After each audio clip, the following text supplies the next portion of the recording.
새해가 된 지가 엊그제 같은데 벌써 오늘이 1월의 마지막 주일입니다. 세월이 참 빠르지요? 지난 주간에 폭설과 한파로 많은 분들이 고생을 하셨습니다. 그리고 감기로 독감으로 고생하는 분들이 많이 계신데요. 어서 속히 회복하시고 또 건강 조심하시기 바랍니다. 아무래도 올겨울은 많이 추울 것 같습니다. 저도 지난 주간 날씨 때문에 분주했던 삶을 내려놓고 모처럼 홀로 있기와 침묵과 고요한 시간을 가질 수가 있었습니다. 창밖에 설경을 바라보면서 책을 읽고 묵상할 수 있는 그런 여유로운 시간으로 인해 감사를 드렸습니다. 그러다가 다가오는 사순절과 봄철 행사들을 계획하면서 문득 이제 시작한 것 같았는데 어느새 1월이 다 가고 있고 이러다가 다가오는 이렇게 2014년도가 훌쩍 지나갈 것 같다는 생각이 들었습니다. 과연 여러 가지 계획을 세워 놓았는데 그것들이 목표대로 잘 이루어질 수 있을까라는 생각이 들면서 제 마음이 조급해지는 것을 느꼈습니다. 저는 솔직하게 제 마음을 주님께 아뢰이며 모든 것을 주님께 맡기게 해달라는 그런 비움의 기도를 드렸습니다. 기도하는 동안에 주님께서 두 가지의 깨달음을 주셨습니다. 첫째는 전도서 3장의 말씀대로 모든 일에는 그 기한이 있고 천하만사가 다 때가 있다는 것입니다. 이 때가 이르기까지는 인내로 기다릴 줄 알아야 합니다. 중요한 것은 무작정 기다리는 것이 아니라 그 기도에 대한 분량이 차기까지 끊임없이 기도하면서 기다리는 것입니다. 둘째는 잠언서 16장 9절의 말씀에서와 같이 사람이 마음으로 자기의 길을 계획할지라도 그의 걸음을 인도하시는 이는 하나님이시라고 했습니다. 그렇다고 하나님 얼굴만 바라고 가만히 있는 것이 아니라 그 일을 성취해 주실 것을 믿고 우리가 할 수 있는 것들을 차곡차곡 하나씩 준비해 가는 이 과정이 중요하다는 것입니다. 주님께서 우리에게 허락해 주시는 하루하루에 성실히 임하고 현재라는 이 시각을 낭비하지 말고 주님께 충성하는 것이 진정한 믿는 자들의 자세인 것을 다시 한번 깨닫게 되었습니다. 그리고 아무도 알아주지 않는 작은 것을 소중히 여길 줄 알고 아무도 관심 갖지 않는 평범한 것을 즐거워할 줄 아는 목사가 되겠다는 그런 다짐을 하게 되었습니다. 여러분, 겨자씨는 씨앗 중에서도 가장 작은 씨앗입니다. 지난 늦가을 교회 요 마당에 심어놓은 채송화 여러분 기억하십니까? 근데 이 채송화를 이제 다 돼서 씨앗을 갖고 있던 어떤 권사님께서 채송화 씨를 저에게 보여주면서 겨자씨보다 더 작은 씨가 이 채송화 씨라고 했던 기억이 납니다. 그런데요, 겨자씨는 채송화 씨와는 비교도 안 되는 거대한 나무로 자라갈 수 있다는 것입니다. 지금 화면에 겨자씨의 사진이 나가고 있지요? 이렇게 작은 씨앗, 손 안에 보일 듯 말 듯하는 이 씨앗이 그 옆에 큰 거목과 같은 겨자나무로 자란다는 것이 정말 얼마나 대단한 것입니까? 오늘 우리는 마태복음에서 겨자씨에 관련한 두 개의 말씀을 읽었습니다. 마태복음 13장에서는 하나님께서 하늘나라에 대해서 가르치실 때에 사용한 겨자씨 비유입니다. 또 마태복음 17장에서는 어떤 사람이 간질병으로 고생하는 아들을 데려와서 제자들에게 고쳐달라고 했지만 제자들이 고치지 못했습니다. 그래서 이제 예수님께서 데려와서 간절히 간청하는 이야기가 기록되어 있습니다. 예수님께서 말씀하시기를 믿음이 없는 패역한 세대여 내가 얼마나 너희와 함께 있으며 너희를 참으리요. 이렇게 말씀하시고 그 아이를 향하여 기도를 하고 귀신을 꾸짖으니 그 귀신이 떠나가고 그 시각으로 아이는 회복이 되었다고 말씀하고 있습니다.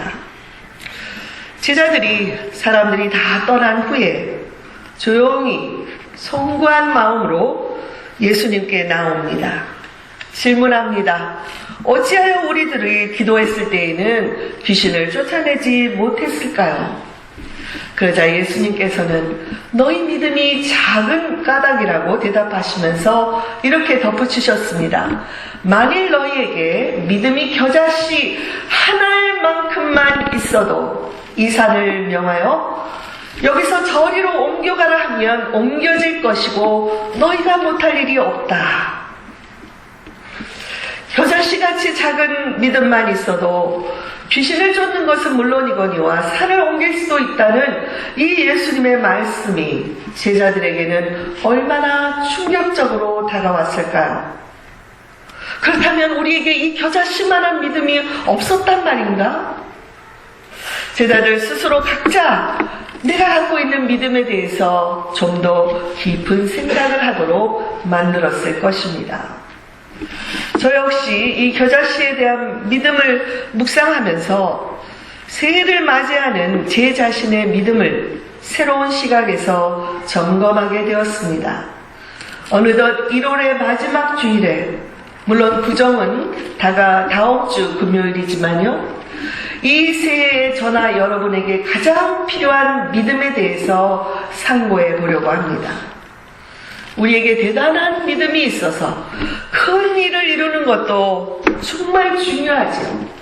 그런데 그렇게 큰 것만을 생각하다 보면 마음이 조급해지고 현재의 상황에 만족하지 못하다가 결국에는 포기하는 것을 보게 됩니다.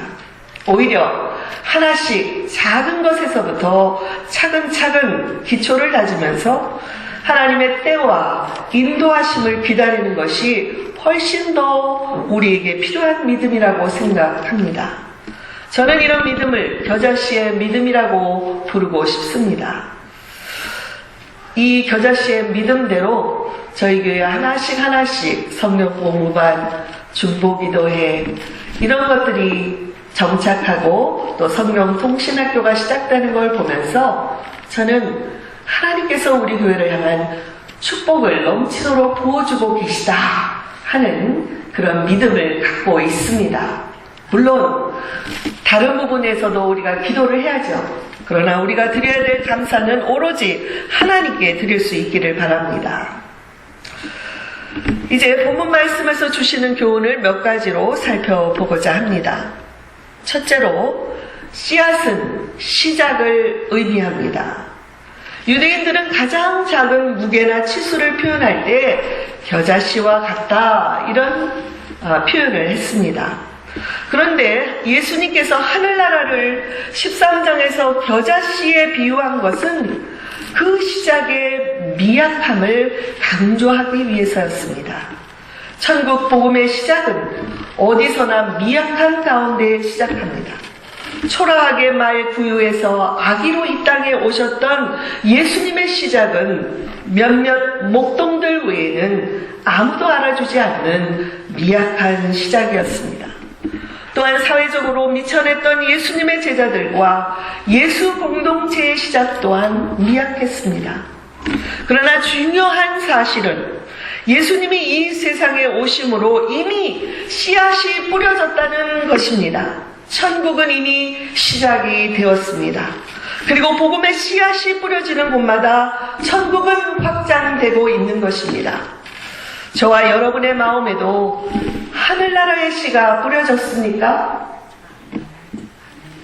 감사합니다. 비록 우리의 믿음은 부족해 보일지 모르지만 이 믿음의 여정이 시작되었다는 것이 중요한 줄 믿습니다. 왜냐하면 이 여정을 시작하게 하신 분께서 마칠 때까지 함께해 주시겠다는 약속 때문입니다. 두 번째로, 씨앗에는 무한한 생명력이 있습니다. 씨앗, 특별히 이 작은 씨앗인 겨자씨는 우리가 외경상으로는 너무나 볼품이 없고 사람들이 쉽게 무시해 버릴 수 있습니다. 그러나 이 씨앗에는 그 어떤 것과도 비교할 수 없는 생명력이 있습니다.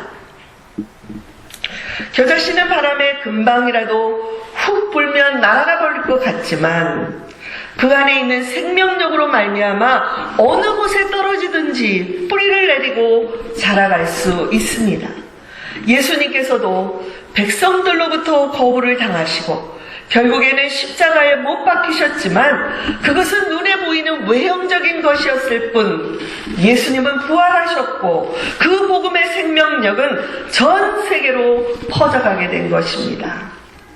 여러분, 저와 여러분 안에 뿌려진 이 씨앗에도 무한한 생명력이 있어서 지금도 자라가고 있다는 사실을 기억하시기 바랍니다.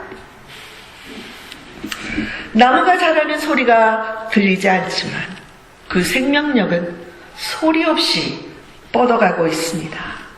이때 소리가 들리지 않는다고, 가지가 쑥쑥 자라가는 모습이 내 눈에 보이지 않는다고 조급해하지 말아야 합니다.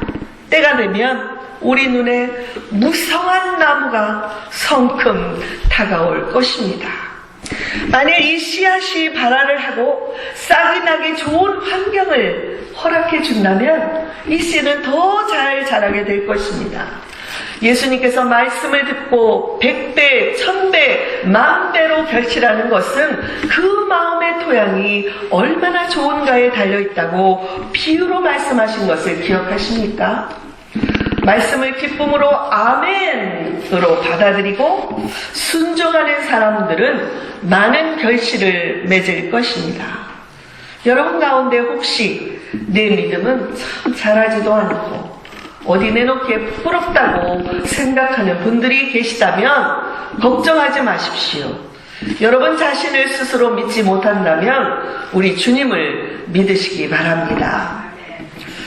사도들로부터 직접 교육을 받았고 후에 믿음을 지키기 위해 순교했던 서머나 교회의 주교인 폴리캅은 이 폴리캅 주교에 대한 많은 이야기들이 있습니다.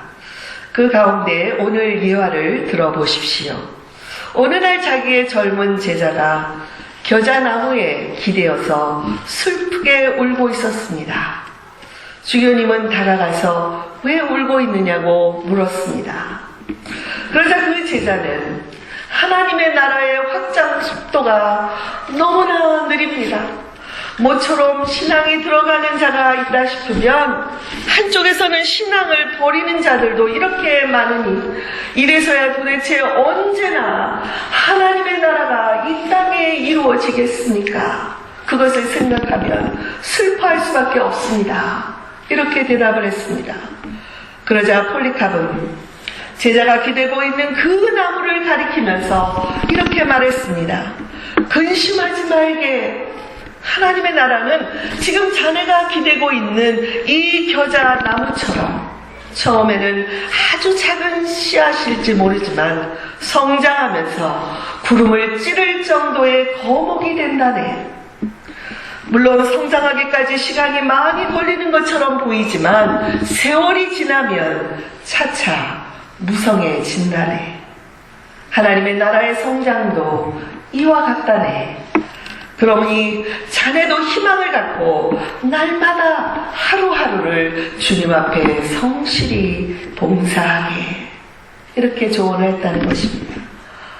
교회 여러분, 한 번 싹이 난 씨앗은 자라납니다. 그것은 놀라운 생명의 신비입니다. 겨울에 추위도 이기고 굳은 땅을 헤쳐 봄이면 새싹이 돋아납니다. 하나님의 나라도 이처럼 시작은 보잘것없지만 그러나 연한 순이 굳은 땅을 헤치고 나오는 것처럼 강한 생명력이 있습니다. 그 성장은 눈에 보이지 않지만 그 어떤 것보다도 빠르게 자라가고 있습니다. 세 번째로, 씨앗 한 알이 소중합니다. 예수께서 말씀하시기를 천국은 마치 사람이 자기 밭에 심은 겨자씨 한 알 같다고 하셨습니다. 여기 겨자씨들이라고 하지 않고 겨자씨 한 알이라고 하신 것을 기억하시기 바랍니다. 작은 씨앗 한 알이 무엇을 할 수 있겠습니까? 그러나 그 한 알이 땅에 떨어지면 많은 사람을 살리는 무성한 나무로 자라는 것입니다. 여기 많은 분들이 앉아 계신데요. 주님은 이 한 사람 한 사람에 대해서 관심을 갖고 있습니다. 여러분 주변에 형제 자매를 바라보십시오. 여러분 주변에 어떤 분이 계십니까? 늘 내 자리 옆에는 이분이 항상 앉아 있는 것 같지요? 그죠? 늘 만나는 같은 형제 자매이지만 주님의 눈에는 놀라운 생명력을 지닌 소중한 한 사람입니다. 그 한 사람 안에서 믿음이 자라고 있고 또 성령께서 역사하셔서 은혜가 베풀어지면 그 한 사람을 통해 놀라운 역사가 일어날 수 있는 것입니다. 여러분 주님께 겨자씨 한 알이 소중한 것처럼 제게도 여러분 한 사람 한 사람이 모두가 소중합니다. 그러므로 앞으로 형제 자매들을 보실 때에는 귀하게 여겨주시고 존경하는 마음으로 대하시기 바랍니다. 혹시 그에게 눈에 보이는 믿음이 없을지라도 굳게 믿어주시기 바랍니다. 그 형제 자매 안에 놀라운 생명력을 주신 주님께서 때와 기한이 차면 그에게 무성한 나무로서의 축복을 허락하실 것입니다. 솔직히 그 형제 자매를 믿는 것이 아니라 그들 안에 역사하고 함께 거하고 계시는 성령님을 믿는 것입니다.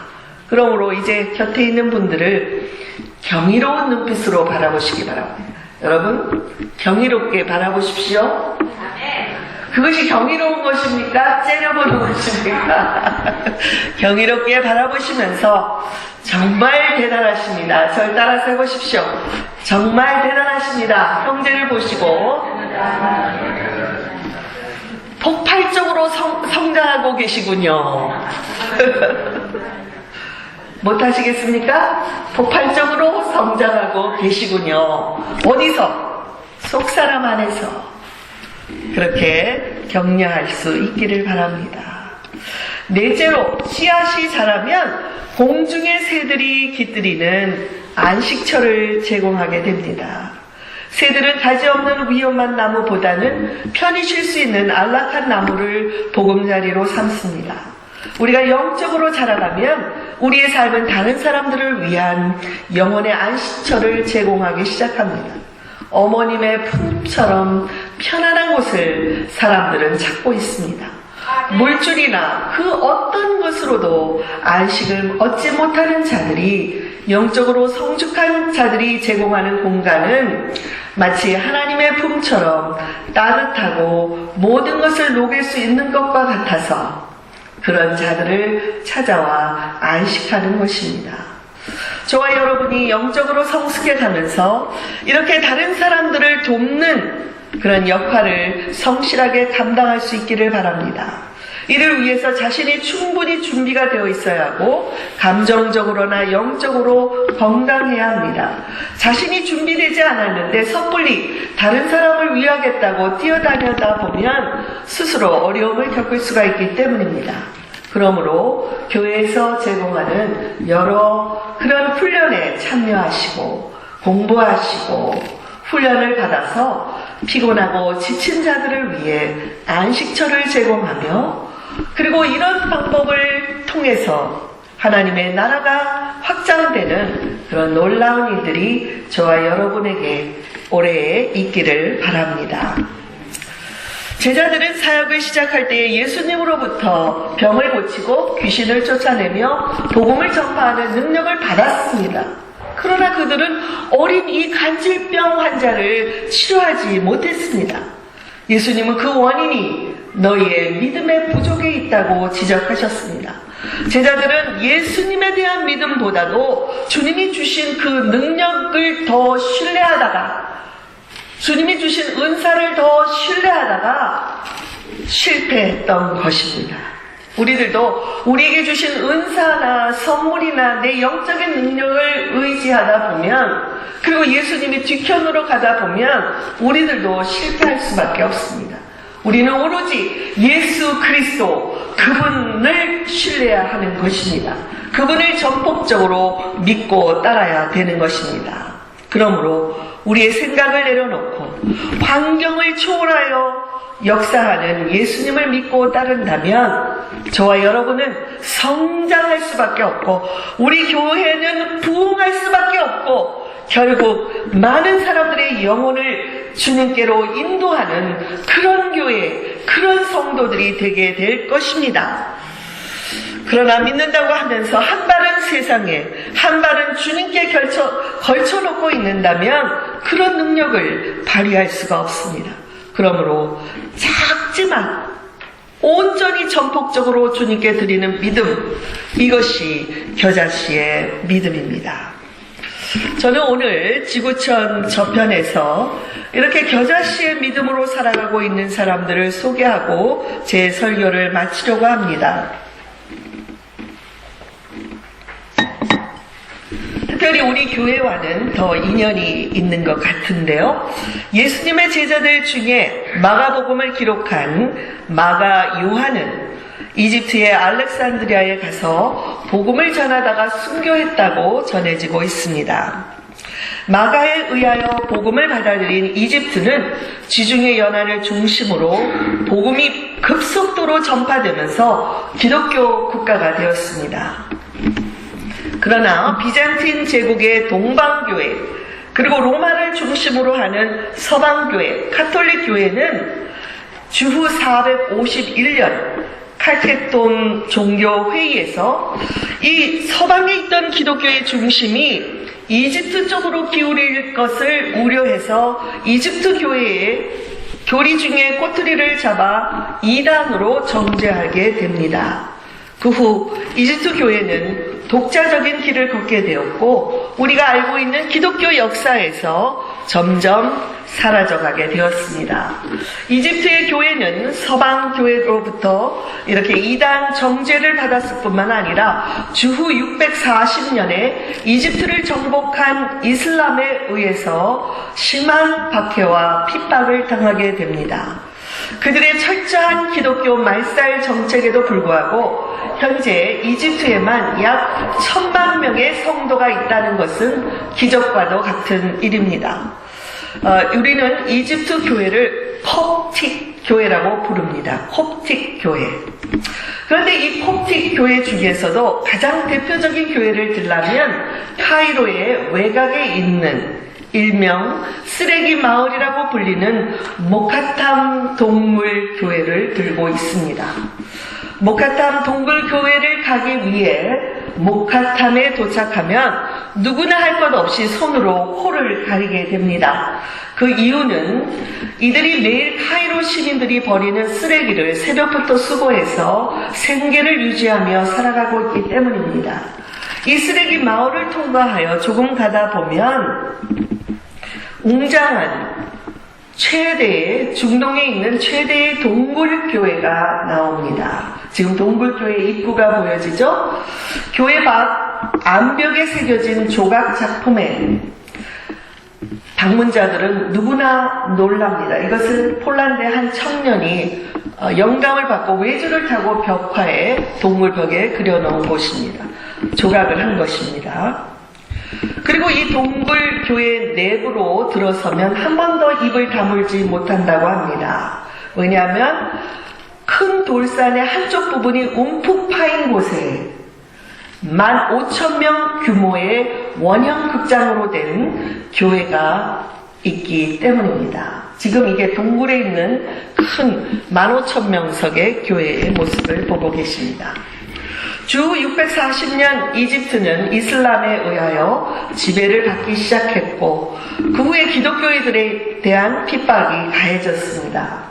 979년에 이르러서는 이 기독교인들에 대한 핍박이 최고의 절정에 이르게 되었습니다. 그때 이집트의 최고 집권자는 칼리프 알무즈가 거주하는 지역이 지금의 모카탐 지역의 건너편에 있었다고 합니다. 당시 집권자인 이 알무즈는 어떻게 하면 저 기독교인들을 한 번에 몰살시킬까를 고민하던 중에 당시의 콥틱 교회의 수장이었던 아브라함이라는 이름을 가진 자를 불렀습니다. 그리고 이렇게 질문을 합니다. 너희 기독교인들이 믿는 성경 말씀 마태복음 17장 20절에는 너희에게 믿음이 겨자씨 하나만큼만 있어도 이 산을 명하여 여기서 저리로 옮기라 하면 옮겨질 것이요 또 너희가 못할 것이 없다라는 말씀이 있는데 당신은 이 말을 진심으로 믿습니까? 이 질문에 대해서 아브라함은 주저없이 우리는 말씀 그대로 믿습니다 라고 대답했습니다. 그러자 칼리프는 이렇게 말하였습니다. 그러면 일주일 안에 저 건너편에 있는 바위산을 옮겨 놓으십시오. 만약 그렇게 하지 못할 경우 모든 기독교인들을 다 죽이겠습니다. 이 말을 듣고 아브라함은 너무나 큰 고민을 안고 돌아와 즉시 하나님께 이 난국을 헤쳐나갈 길을 알려달라고 기도하기 시작했습니다. 정말 얼마나 힘들었겠습니까? 온 기독교인들이 죽게 된 형편에 놓여있지 않았겠습니까? 사흘이 지나면서 기도하는 중에 주님께서로부터 이런 음성을 들었습니다. 지금 문 밖을 지나가는 사람에게 이 문제를 상의하고 도움을 요청하라. 그래서 문 밖을 나가보니 그 당시 문 밖에는 시몬이라는 사람이 어깨에 물동이를 지고 걸어가고 있었습니다. 그래서 이 시몬을 불러 세웠습니다. 이 사람은 어떤 사람이었냐면 한쪽 눈을 보지 못하는 평범한 평신도였는데요. 그의 직업은 구두 수선공이었고 어느 날 구두 수선하러 찾아온 귀부인이 그 귀부인을 보고 마음에 우욕을 품은 자신을 보고는 통해하면서 수선 도구인 꼬챙이로 한쪽 눈을 찔러서 애꾸눈이 된 그런 사람이었습니다. 아브라함은 기도 중에 들은 그 말씀대로 시몬을 붙들고 이틀 후에 불어닥칠 기독교인들의 대학살에 대한 이야기를 하고 도움을 요청했습니다. 처음 이 말을 들은 시몬은 자기 같은 평신도가 어떻게 이런 큰일을 감당할 수 있겠냐며 고개를 내저었습니다. 그러나 끈질긴 아브라함의 설득으로 인해 시몬은 기도하기 시작했고 곧이어 전 지역에 있는 기독교인들에게 금식 기도가 선포되었습니다. 드디어 정해진 날이 이르렀습니다. 모든 기독교인들은 목갓담 바위산 아래에 직결해서 모였고 칼리프를 위시한 이슬람 무장 군대들도 반대편에 진을 치고 대학살의 명령을 기다리고 있었습니다. 먼저 아브라함이 성도들의 맨 앞에 서고 바로 뒤에 시몬이 겸손하게 무릎 꿇고 그저 조용히 기도하고 있었습니다. 얼마의 시간이 흘렀을까요? 갑자기 하늘이 무너지는 큰 굉음 소리가 들리며 바위산 한쪽 부분이 공중으로 들려 올려지면서 날아가는 기적이 벌어진 것입니다. 순식간에 산 한쪽에 커다란 구멍이 뚫리게 되었고 이 날아간 바위는 근처의 산 아래에 조각조각이 되어 쌓이기 시작했습니다. 이때 공중으로 날아간 바위들이 마치 사람이 뚜벅뚜벅 걸어가는 걸음소리와 같았다고 하여 그 이름을 목갓담이라고 부르게 된 것입니다. 목갓담은 아람어로 뚜벅뚜벅이라는 의성어를 말합니다. 이후 이런 하나님의 이 놀라운 능력에 그것을 직접 보았던 많은 이슬람 사람들이 기독교로 개종하는 역사가 일어났다는 것이죠. 오늘날까지도 매주 목요일이면 이 이집트 전역에서 몰려오는 수많은 성도들이 이 15,000명의 동굴교회 좌석을 채우고 철야 기도를 하면서 시몬이 보여준 아름답고 능력 있는 믿음을 기리고 있습니다. 지금도 이 교회 집회에서는 많은 병고침의 역사가 일어나고 사도시대와 동일한 능력을 경험하고 있다는 것입니다. 교회 여러분, 목가탐 교회뿐만 아니라 누구든지 겨자씨 믿음을 가진 자들은 주님을 위하여 놀라운 일을 할 수가 있습니다. 여러분, 이 겨자씨 믿음을 갖고 계십니까? 여러분, 믿음의 겨자씨가 우리 안에 뿌려졌습니다. 아멘? 천국이 이미 시작되었습니다. 믿으십니까? 작은 믿음이지만 우리 안에서 시작한 이 천국은 생명력을 갖고 퍼져갈 것이고 무성한 나무처럼 많은 사람들을 살리게 될 것입니다. 그러므로 성마가의 사랑하는 교우 여러분, 목가탐 교회 성도들이 비록 쓰레기를 청소하며 살지만 당당하게 하나님 나라의 백성들로 살아가듯이 요즘같이 이집트의 기독교를 핍박하는 소식이 들릴 때마다 저는 이 목가탐 교회의 교인들을 생각합니다. 우리들도 이 교인들처럼 성마가 교회를 자랑스럽게 여기며 당당하고 능력 있는 삶을 살아가십시다. 그리하여 2014년 한 해 동안 우리 각자가 일어나 빛을 발하는 삶, 작은 것을 소중히 여기는 삶, 오늘 현재를 기뻐하고 감사하는 삶을 살아간다면 우리도 모르는 사이에 언제 이렇게 됐지? 깜짝 놀라며 무성한 나무가 되어 있는, 그리고 많은 사람들의 안식처가 되어 있는 저와 여러분의 모습, 저희의 교회의 모습을 보게 될 것입니다. 이렇게 복되고 의미 있는 한 해를 살아가도록 겨자씨의 믿음을 충만하게 여러분 모두에게 부어주시기를 우리 주님의 이름으로 간절히 축복드립니다. 아멘.